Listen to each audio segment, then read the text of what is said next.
Well, that was weird. I tried to go live and it wouldn't let me. And so then I reloaded the whole thing and I thought I might lose you guys, but here you guys are. So, hi. John's doing the U Rock roll call. That's nice. Who's there? Let me see. Can I do it without my glasses? There's Matthew, there's Bill, there's John, Hank, Webb, Paul, Brian, Eugene, Chuck, Donna, Nate. And I think that's everybody. Well, it's everybody I see here. If John missed anybody, I apologize because I'm not going through. I'm just reading what John said. I hope you guys are doing well. I am ridiculously tired. But,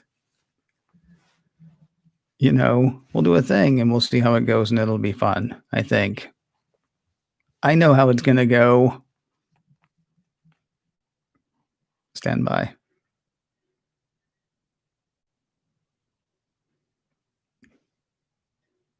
Privacy among the FAANGs and hitting the imaginary road. It is Thursday, the 7th of January, 2021, and this is macOS Can Live.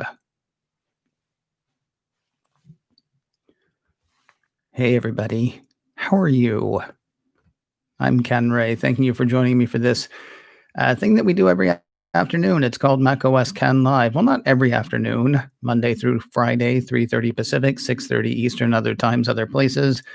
I get together with whoever gets together with me on YouTube. We chat for a bit, turn that into an audio podcast, and then do the whole thing again 24 hours later. Well, 23 hours and change. Second half of today's show, we're going to talk about some thoughts that Katie Huberty has presented on Apple Car. They raised questions for me, as Talk of Apple Car almost always does. I like some of her thinking. Some of her thinking kind of confuses me. We'll talk about all that. That is the second half of the show. First half of the show, though, I say privacy among the FAANGs, but we'll leave Amazon and Netflix out of this one. This is Facebook, Apple, and Google that we're talking about today. And mostly we're talking about Facebook and Google. You could have knocked me over with a feather when I read the CNBC piece that I brought to you on Thursday's macOS Can.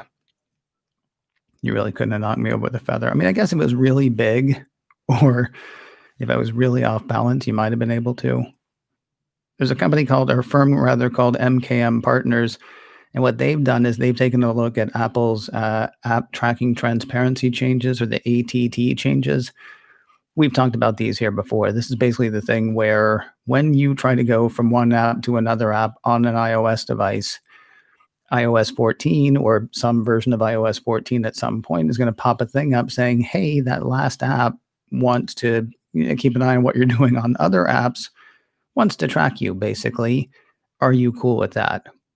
Now, at that point, you have the option of saying, yes, I am cool with that, or no, I am not cool with that. If you say you're not cool with that, then that app won't be able to track you. And I saw some article the other day that I didn't pay much attention to because it seemed kind of obvious. The thrust of the article was everybody who's going to be affected by this is trying to find ways to work around it. This brought to you by the tech site Duh. I mean, that was the whole point, right? That was the whole reason that everybody said, hey, we're going to need more time, because this was supposed to roll out with iOS 14. And then Facebook and a bunch of other companies that deal in online advertising said, this is really going to mess us up. Can you hold off for a bit? And Apple said yes. And so, come the first of the year, I saw an article or two that said everybody who's working in online advertising is trying to figure out how to work around that. Well, of course they are. We knew they were going to. Apple's going to have to be super vigilant on it. And they're also going to have to smack people's hands who find some way to work around that it turns out is, nefarious. They're going to have to lean into it past ATT, I think. So anyway, I can't remember exactly where I was. Facebook, of course, towards the end of last year, started running those ads that we talked about here in the Washington Post, the New York Times, and the Wall Street Journal, if memory serves, saying in those small town rags that what they were really concerned about were the advertisers. They're not concerned about themselves. They're concerned about the small businesses that advertise through Facebook and, how it's going to hurt them. And they, ran a couple of ads to that effect. And what MKM Partners has found out is no, this is really actually going to hurt Facebook. Go figure. And of course, it makes sense. And I think we all knew this. I think we all knew that it was a disingenuous thing from the start. Facebook is coming and saying, man, this is going to be bad for all of those small businesses who advertise with us. Why is it going to be bad for them? Because their ads aren't going to be as effective. Okay, probably then those small businesses aren't going to be doing as much advertising with Facebook. And there is Facebook's bottom line hit. MKM Partners analyst said Tuesday that some online ad companies such as Facebook and Snap would be more exposed to the impacts on mobile advertising than their peers. He said based on the parameters that they had set up, Facebook and Snap would be the highest. They're at most risk for taking the biggest hit. That's followed by Twitter and Pinterest. And Google and Amazon, it turns out, aren't likely to be that affected. Which kind of makes sense to me because Amazon is really bad about that. It's amazing to me. If I buy a pair of sneakers from Amazon, Amazon is then going to keep sending me ads to buy sneakers because they knew I bought sneakers one time. It's like they think I'm into sneakers. Well, I'm not. I just occasionally need a pair of sneakers. And if I do, I might go to Amazon for it. Amazon's kind of terrible about that inference, whatever you say. So Amazon's not likely to be affected. Google's not likely to be affected, I'm assuming because they, track you every other way. I don't know. The Facebook thing is not frustrating because it's not surprising. I guess it's frustrating because even though you suspect that what they were saying was disingenuous, to have somebody else come out and say, this really is going to be bad for them. I don't know. I was feeling a bit snarky when I wrote my notes earlier. I don't know if I should say this or not. It's like the company is run by an emotionally stunted teenager. It's like it's run by somebody who got everything early without really having to assess emotional growth. And that may sound kind of personal, but I think about the things that he's done and said. I'm talking specifically about Mark Zuckerberg. And I know it's not all Mark Zuckerberg, but it's kind of the culture, right? I think about 2016. I think about the election in 2016 when people started saying that Facebook ads actually played a part in how the election in 2016 played out. And Zuckerberg said anybody who thinks that is crazy. Okay, either he didn't understand the power of what he had, or he was saying that Facebook ads don't do anything. Neither one of those are a good look. It seems most likely that he was actually just hiding from the truth, that this thing that he made might have deleterious effects. But he keeps hiding from that kind of thing. There was an article that I saw yesterday, and I don't really understand. I should just stop. I'm not going to stop, though. I saw an article yesterday that said a number of Facebook employees were upset that Facebook had a response to advertisers about the unrest that happened yesterday at Capitol Hill, about the domestic terrorism that happened yesterday at Capitol Hill. Facebook actually had answers for advertisers before the company made any statement to Facebook employees. How can you work at Facebook and expect anything like that? I mean, I feel bad for them because it's their job, it's their company, it's their corporate culture, and they want that to be better. But have you been to Facebook?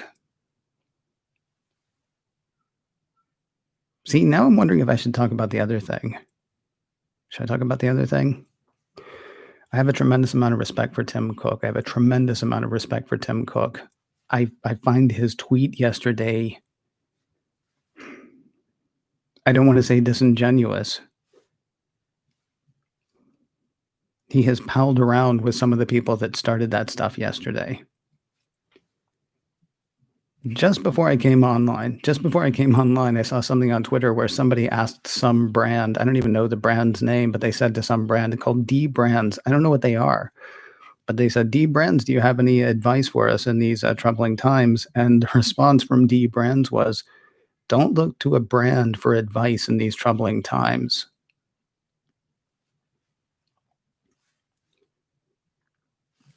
It might have been okay if Tim Cook hadn't said anything because honestly, it kind of annoys me, kind of makes me angry.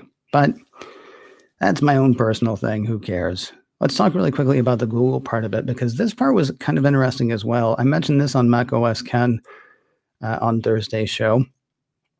On Thursday's macOS Ken, it was actually from a couple of days ago. There was a story going around that Google was avoiding updating its apps because Google didn't want to put the privacy labels on its apps. These are the things that Apple actually said, I believe it was on the 8th of December, that every app has to have a privacy label, every new app anyway. Now, old apps will have to have a privacy label. The thing was, if they want to update their apps, they have to include that label. Otherwise, they can't update their apps. And people are like, man, Google hasn't updated any of its apps. They really must be doing some bad stuff with privacy if they're going to avoid updating apps rather than tell us what they're doing. And TechCrunch actually looked into it, and it turns out, no, Google has actually already updated a couple of its apps. I can't remember which ones they are off the top of my head. Socratic was one, and Google Slides was the other. Google Slides was updated on the 14th of December. Socratic, which is a homework helping app, was updated on the 15th of December, both without additions to their privacy label, both without privacy labels. Now, TechCrunch did suggest the possibility that, maybe Google submitted those updates before the 8th of December, and so they weren't required. What's weird, though, is TechCrunch got in touch with Google and said, so what's the deal? And the Google spokesperson confirmed the company has a plan to add privacy labels across its app catalog. They also confirmed that the labels are expected to begin rolling out as soon as this week or next week, though an exact date is not yet available. Try that with your app. How does that work exactly? I guess how it works is they're Google.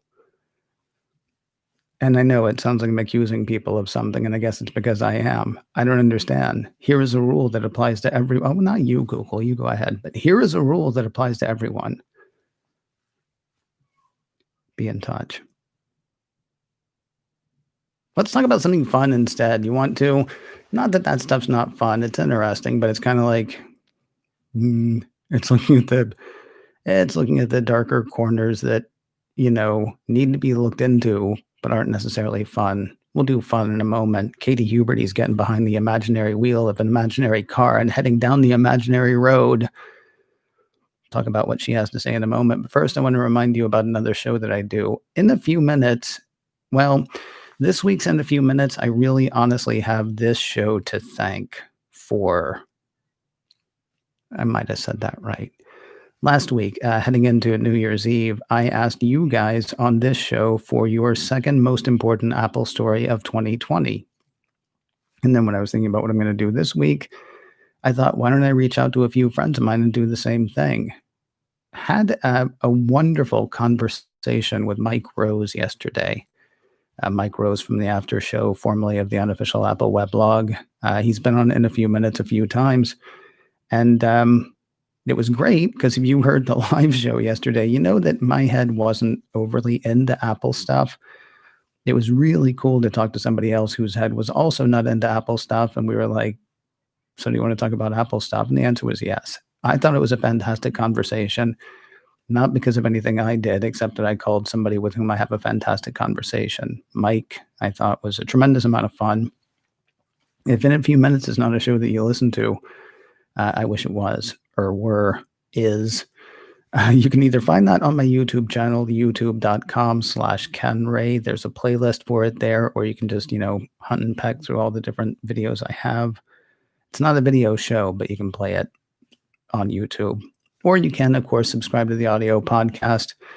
That show is called In a Few Minutes. And I guess the final thing you could do is you could go to macosken.com because all of my shows are there in the section marked shows. So plenty of ways to find it, and I hope you will. In a Few Minutes. or right now in a few minutes. Right. A couple of stories about Apple Car to wrap us up today. The one I'm going to concentrate on is the one from Morgan Stanley analyst Katie Huberty. She was on some investment call with some people. Sorry, I wish I knew off the top of my head. I want to say maybe it was people from JP Morgan. I want to say from their battery division, like the people who actually watch battery tech. I'll have that for tomorrow's macOS Ken, who exactly it was, what exactly the thing was. Because, yeah, we're going to be talking about this on tomorrow's macOS Ken, talking about Apple's vehicle opportunities. I don't know. The one problem I have with what she says, most of it is really great. The one problem I have with what she says is the why of it. And do we want to start with that? Yeah, we'll start with that. Her thinking about the why is because it's such a big market, how could Apple not get into it? Smartphones, Huberty points out, are a $500 billion total addressable market. Apple has about 1/3 of that market, but the mobility market, cars and electric scooters and all of it, the mobility market is $10 trillion. So Apple would only need a 2% share of this market to be the size of their iPhone business, according to Katie Huberty. Is the problem Apple is trying to solve with anything it does making more money? I know Apple wants to make more money with the things it does, but is the problem it's trying to solve how to make more money? You see what I mean? If she thinks the reason Apple is going to get into this is because it could make money, that to me personally doesn't feel like reason enough for Apple to get into it. Now, in the ways that Apple could make money, I still find her thinking kind of interesting. She says the whole thing hinges on the vertical integration, the way that Apple designs the components and designs every part of the product, how it looks, how it feels to the consumer, the software and the ecosystem that surrounds these products. All of these things are things that she, first of all, thinks could help Apple drive down margins. And second of all, make the Apple Car something that people would actually get into, right? For that reason, she doesn't see them partnering with anybody. Not that they wouldn't partner with somebody to build it necessarily, but she doesn't see, Volkswagen Apple Car or Ford Apple Car. She doesn't see them making their own operating system and stuff like that and then selling that to other car makers. She sees them going soup to nuts. Will Apple Car be late? Doesn't matter, is what she says. And that's good news because we got a report today, and who knows who's right, but there was a Bloomberg report that said, you're not getting an Apple Car for another 5 to 7 years at the earliest. We had that Reuters report the week before Christmas or the week of Christmas, I think, that said you could see an Apple Car come off the line as soon as 2024, maybe 2025, which is only 3 or 4 years away. The new Bloomberg report says it's at least 5 to 7. And Katie Huberty doesn't care if it's late. Current timeline of 4 to 5 years out makes sense, but it's certainly possible they could come out 2 years later. Apple is rarely first to industry on anything in Huberty's estimation, and she's right. There were other smartphones before iPhone. There were other MP3 players before iPod. This time last year, people were talking about how Apple TV Plus was a failure because they had come so late to the game and they had no content. Apple was very late to the subscription music thing. They get there when they get there and they clean up when they do. I mean, and that's no guarantee on the car. That's no guarantee on anything else that they do. But the fact that they're not there yet, the fact that they might not get there as soon as Ford or Chevy or whoever else. Is Chevy still a thing? Chevy's still a thing. Yeah, they make the Corvette. The fact they might not get there as soon as anybody else. The fact that, Tesla is streets ahead doesn't mean a thing. The other thing is cars aren't Highlanders. There can be more than one. I know there are Highlander. You get the idea. One of the biggest questions is whether Apple's vehicle would pose a threat to Tesla and existing automakers.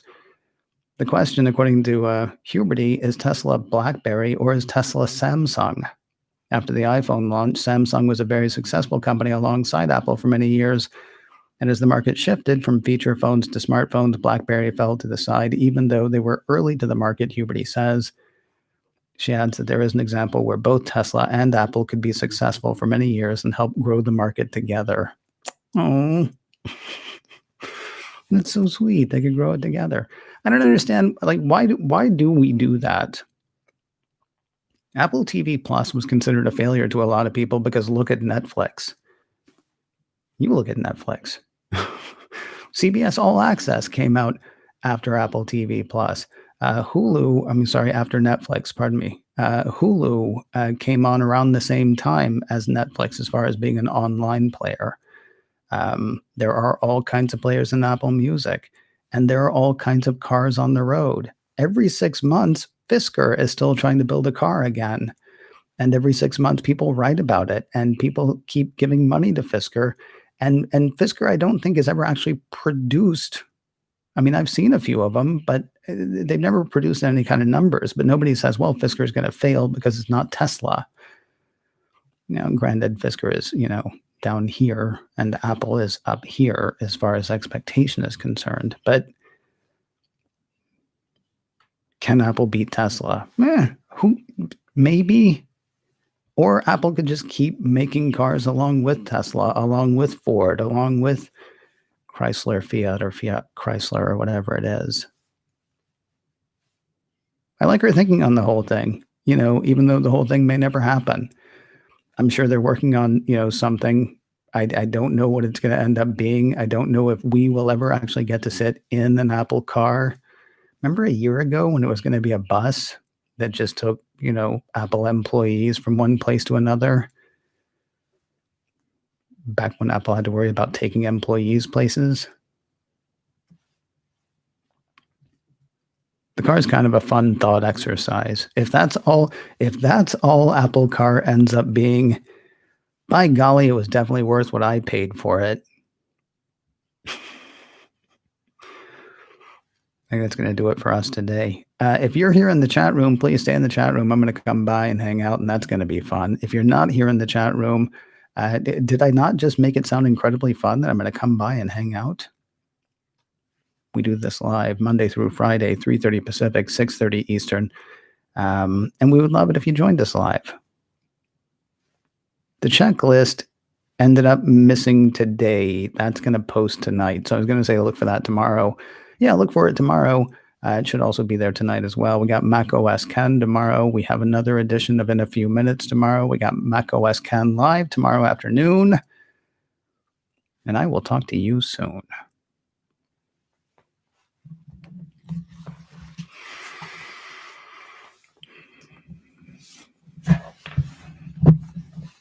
Wait, hold on. I'm going to stop the thing.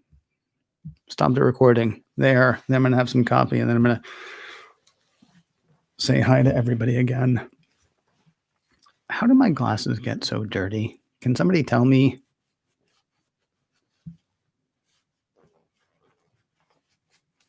Look out, Ken's coming out of that. Yeah, look busy. Oh my God. Pretend like you were listening to him. Oh, I like the thing you said about the stuff.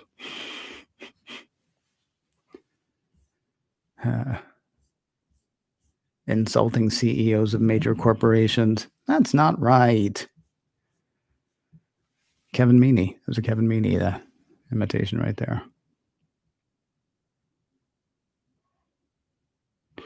Oh, Matthew didn't realize how short The Mandalorian was. Oh, well.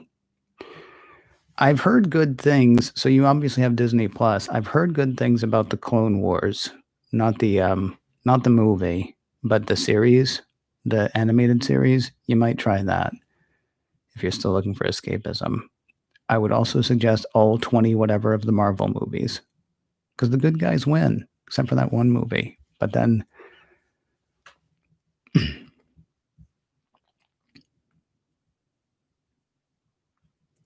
All right, where are we?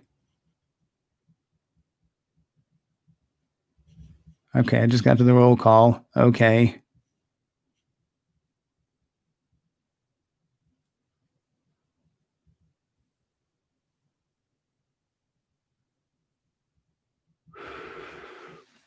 Uh, I haven't looked into that. I'm thinking about looking into that for the checklist. Eugene says, I saw an article that said that Facebook will be forcing people to give up their data for WhatsApp soon. Is this a response to app tracking transparency?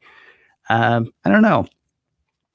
They would, of course, say not forcing people to give up their data. They would just talk about the integration of the whole thing. Like the fact that I want to say, is it Facebook Messenger and Instagram DMs are also, they're doing that whole, yes, they're trying to steal all your data. That's not what they would say. Not steal, sorry, share. What's the best way to put it? Gadget Virtuoso. Hello, your name is Matthew. I don't know that I've seen you before. How's it going?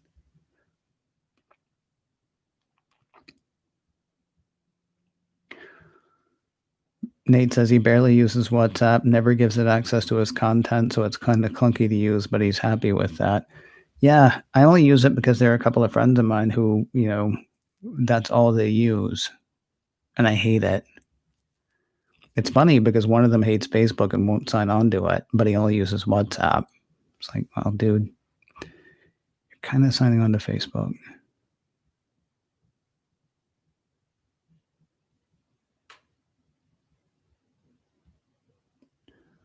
Eugene says, don't look to a brand for any advice ever.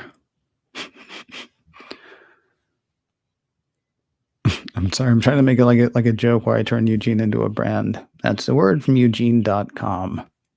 It's not true. Corporations are people. Okay.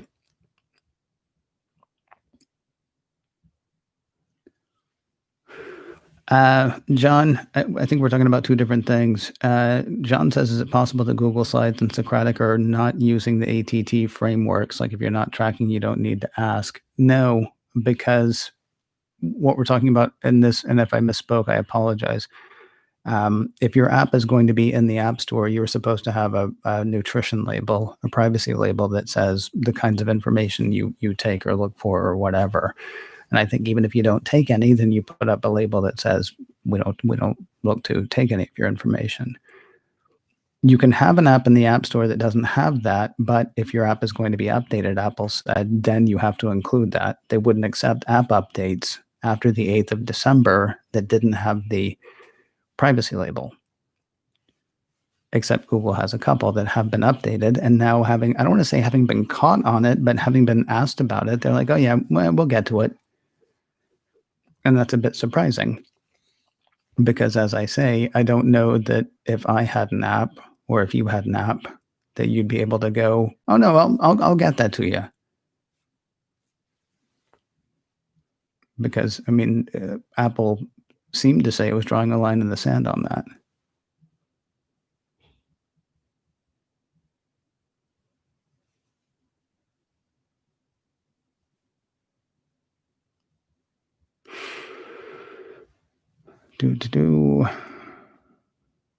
Hey, Rob was here, or Rob is here.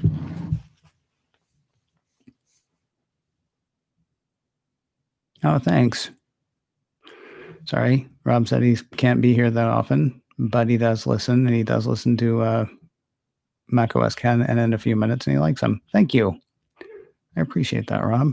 It's kind.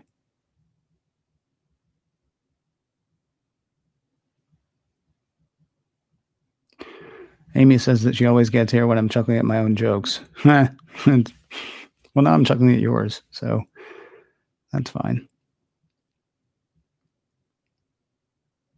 Okay, then Eugene actually explained, the conflation of the ATT thing and the labels. And again, if I misspoke on that, I apologize.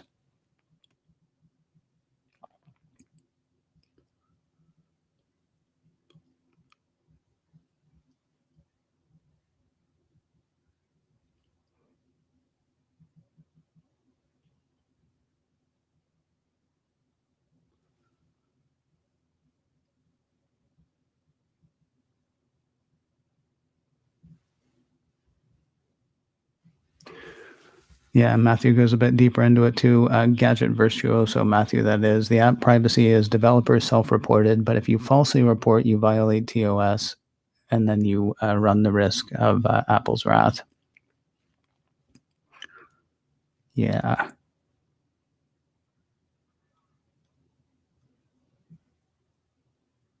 Wow.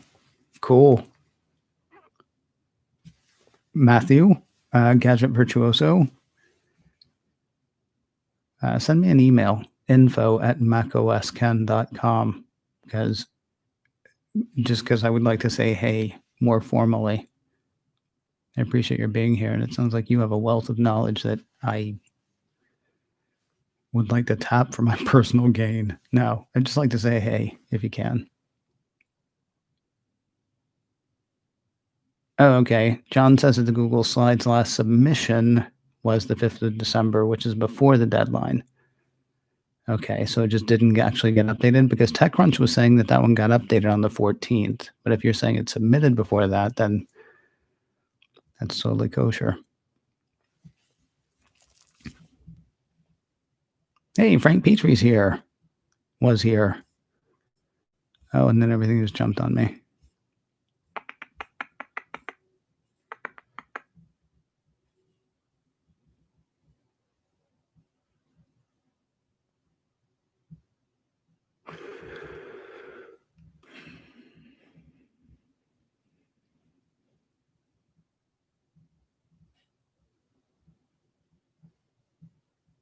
Oh, and then there's the part where I came in.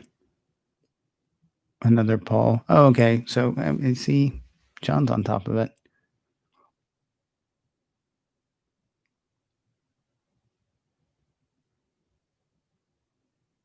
Oh, okay. Then we're asking about why my glasses get dirty. Okay, so I think we got to the end. Marvel movies. Yes, Matthew. Other Matthew. There are two Matthews now. Matthew Dropko. Yes, Marvel movies. That's where I go for escape. Because the good guys win. That's why I like them. Captain America, the Winter Soldier. I've watched that so many times.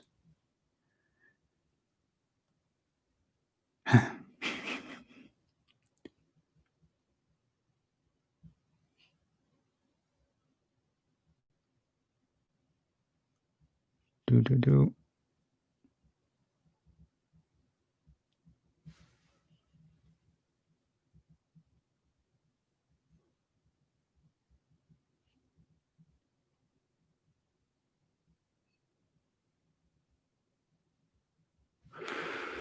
Yeah, Matthew Gadget Virtuoso, we're talking about the WhatsApp versus iMessage thing.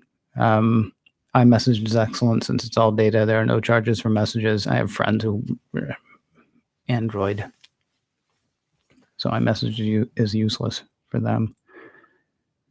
Which I know you think should make them useless for me, but they're good people.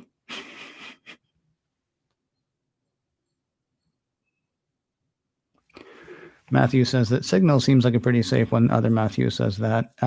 Yeah, but it's the whole thing of dragging somebody to something else, isn't it? I've actually never used Signal.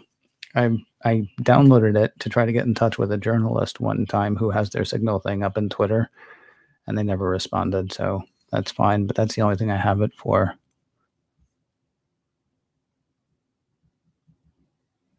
Nate says Signal is always recommended, but it requires a phone number like Wire. Kind of hate that.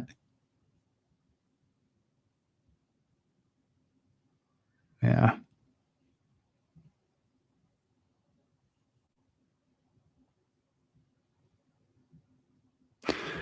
And now I think we've caught up to the conversation. We all have Android friends. Speaking of somebody who hopes to be an Android one day, that's good to hear.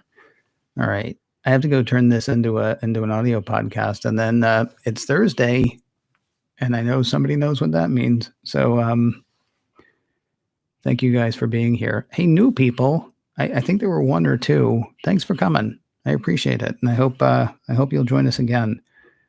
Because that group of people right there in the chat room is fantastic. There are a lot of them who are here every day, and means the world to me that they're here, and I love the fact that you're here too. So there we go. Everybody have a wonderful evening. We'll do this again tomorrow. Take care.